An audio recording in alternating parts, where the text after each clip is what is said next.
Governor Josh Stein says federal assistance for disaster response and recovery has been lagging. That includes rebuilding from past disasters as well as planning for future storms. Our Capitol Bureau Chief Laura Leslie is live at the State Emergency Operations Center with what the governor said about this issue. Laura? Gerald, hurricane season started almost 3 months ago, right? But North Carolina is still waiting on nearly $13 million in federal disaster preparedness grants from FEMA. And that's just a drop in the bucket compared to the hundreds of millions of dollars in Helene relief that FEMA has promised but not yet delivered. I asked Governor Stein today whether that will affect our ability to respond to this latest storm. It's been nearly a year since Hurricane Helene hit western North Carolina, and FEMA still has not reimbursed the state for hundreds of millions of dollars it said it would cover. And now Hurricane Erin is at our doorstep.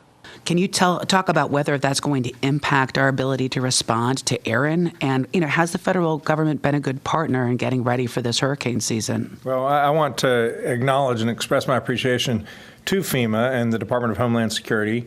Yesterday, we got word that about $85 million of the previously approved projects that reimbursement will be released. We've not yet received the money, but every indication is that those funds will be coming shortly.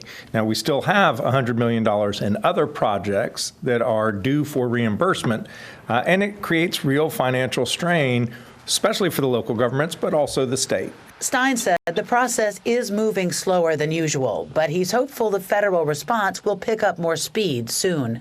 He says the state does have the resources it will need to respond to Erin, but recovery may be a different story. We don't know what the extent of the damage is going to be. If it ends up being substantial, then at that point, we're going to have to reach out to the federal government to help us with the recovery, and we just have to wait and see. Now, Stein has written letter after letter to FEMA asking about that delay. We also asked FEMA today, when will these grants be approved? FEMA has not yet responded. Laura Leslie, WRAL News, live in Raleigh.